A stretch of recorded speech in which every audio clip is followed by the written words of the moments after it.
Hello mga ka-Junjun Journey. Ayan nga pala ngayong araw na ito ay kami travel by boat.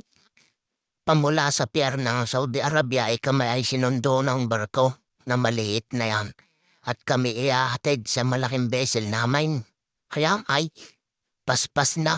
Kita ganin niyo ang alon. Ay, sa bilis na yan kami magta-travel diyan ng 3 oras para makarating doon sa aming vessel. At doon kami mag-i-stay ng ilang buwan para magtrabaho. Ayan, ang mga kasamahan ay inip na.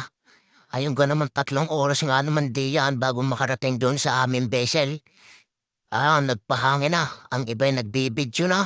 Ayan o, ibig sabihin ay kami malapit na.